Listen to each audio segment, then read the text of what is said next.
आज शास्त्रों की बातों को समझो। महात्मा का मतलब वेश धरकर दुनिया का प्रपंच करना। कितने लोग आकर के कहते हैं कि हमसे इतने 1000 रुपए मांग, और ना दो तो बोले तुम्हारा लड़का ऐसा हो जाएगा, तुम्हारा परिवार ऐसा हो जाएगा। सब दंभी हैं, ये सब पाखंड। हम खुला माइक से कह रहे हैं। कहीं शास्त्रों में ऐसा नहीं लिखा हुआ है कि तुम जा करके रुपए मांग। ना इनके पास सांप की सामर्थ्य है, ना वरदान की सामर्थ्य है। अपने पेट भरने और वासनाओं की पूजा करने, अपने अंतःकरण की वृत्तियों को संभालने की ताकत तो है नहीं, तो वासनाओं की पूजा करते हैं और लोगों को परेशान करते हैं। कभी मत डरो ऐसे लोगों से। अगर कोई तुम्हारे घर आता है तो तुम 2 शब्द मीठे बोलो, राधे श्याम, आइए, आसन दीजिए, जल पीजिए, भोजन कीजिए। इसके बाद अगर कोई रुपया पैसा मांगता है तो तुम्हारे पास है, तुम्हें पता है कि हमारे रुपए का सदुपयोग होगा, तो दे दीजिए। नहीं, 5 रुपए देने की जरूरत नहीं। तुम्हारा कोई बाल बांका नहीं बिगाड़ सकता, कोई नहीं कर सकता।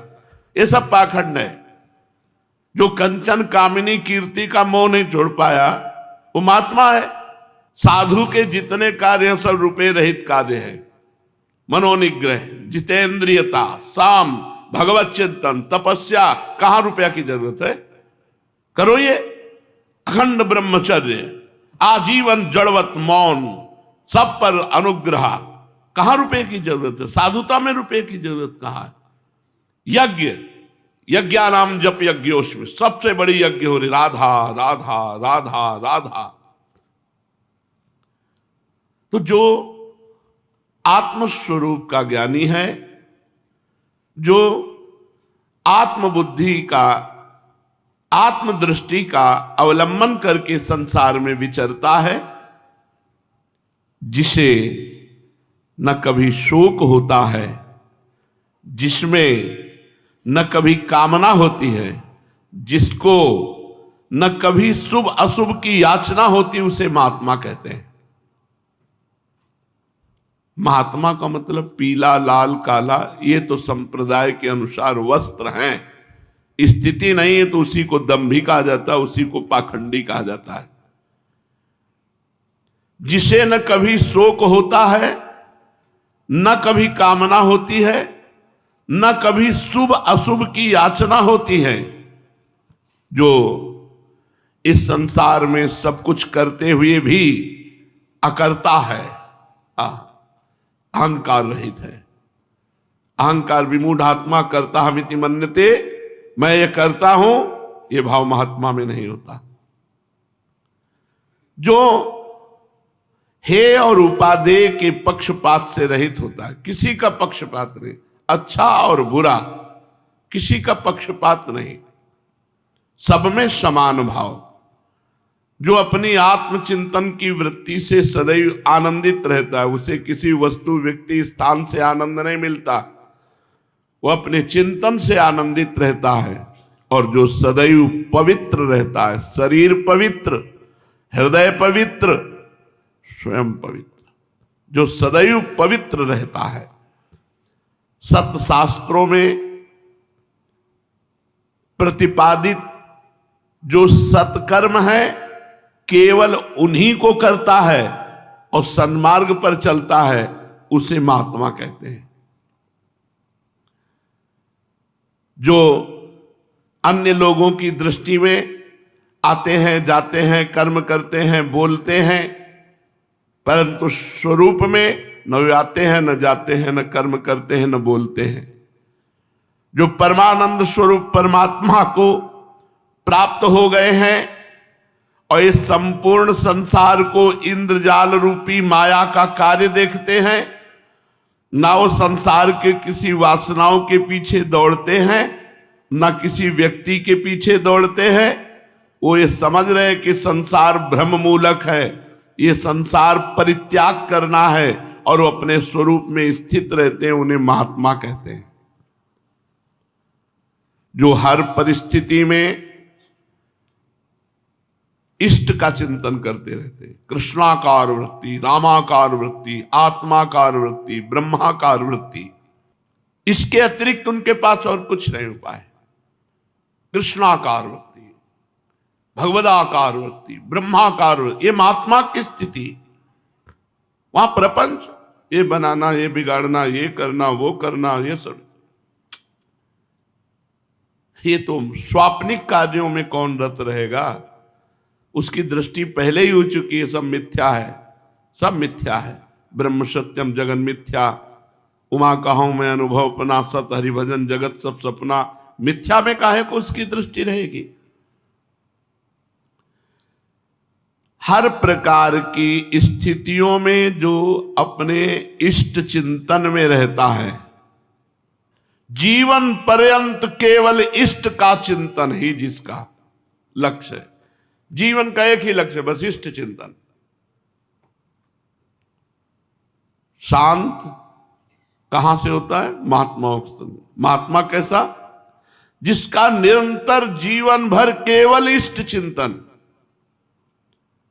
उसी की उपासना, उसी का यथार्थ ज्ञान, उसके लिए कोई कर्तव्य नहीं है।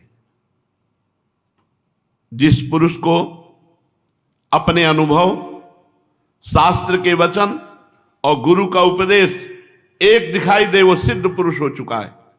अपना अनुभव, शास्त्र के वचन और गुरु का उपदेश एक दिखाई दे, वो सिद्ध पुरुष हो चुका है। ऐसे निरंतर किए गए परमात्म चिंतन के अभ्यास के द्वारा जो परमात्मा का साक्षात्कार कर लेता है, किसके द्वारा बताया? पीछे वशिष्ठ जी ने भगवान श्री राम से कहा, हे राम, ये बोध पूरे भारत के तीर्थों के भ्रमण करने से भी नहीं मिलता, बड़े बड़े अनुष्ठानों से नहीं मिलता, ये चिंतन के द्वारा प्राप्त होता है। अभ्यास परमात्म चिंतन का जो निरंतर करते हैं, उनको परमात्मा का साक्षात्कार हो जाता है।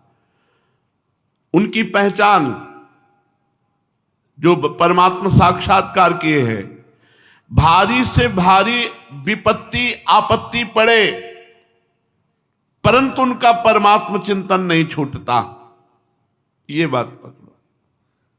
वो महात्मा, भारी से भारी शरीर पीड़ा, भारी से भारी समाज प्रतिकूल परिस्थिति, लेकिन उनका ये सब मिथ्या है, इस पर उनका चिंतन ही नहीं, उनका चिंतन केवल अपने इष्ट पर है। ऐसे तत्वज्ञानी महापुरुषों की जो अवज्ञा कर देता है, उसका भारी अमंगल होता, उसे कभी सुख की प्राप्ति नहीं होती। इसलिए ऐसे आत्मज्ञानी महापुरुष का सत्संग करो। संसार में हे राघव, ऐसे संत महापुरुषों के मिलने से बढ़कर कोई लाभ नहीं। ऐसे महापुरुषों के मिलने को कहा गया, तात स्वर्ग अपवर्ग सुख, धरी तुलाए कंग, तूल न ताहि सकल मिली, जो सुख लव सत्संग। अगर क्षण मात्र का ऐसे सिद्ध महापुरुष का सत्संग मिल जाए तो हमारे जीवन की धारा बदल जाए। संत समागम मनुष्य का संसार सागर से उबारने में सर्वत्र विशेष रूप से उपकार करता है। अगर कोई संसार से उद्धार हुआ है या होगा या हो रहा है, तो संत समागम करने वाले का। जो महात्मा सत्संग रूपी वृक्ष से उत्पन्न हुए, विवेक रूपी निर्मल पुष्प की रक्षा करता है, उसे भगवदानंद रूपी फल प्राप्त होता है। सत्संग से, सत्संग एक वृक्ष है, विवेक उसका फूल है और भगवदानंद भगवत प्राप्ति उसका फल है। सत्संग का सीधा फल है भगवत प्राप्ति और प्रेम उसका रस है। चाहे जितनी बड़ी आपत्ति हो, चाहे जितना मोहासक्त पुरुष हो, यदि वो संत समागम करता है तो जगत में वो सर्वोत्कृष्ट उपासक हो जाएगा। पर संत होना चाहिए, भेषधारी की बात नहीं कह रहे। भेषधारी हरि के उरसाल है, भेषधारी की केवल बात नहीं, संत होना चाहिए। तुम्हें ज्ञात होना चाहिए संत समागम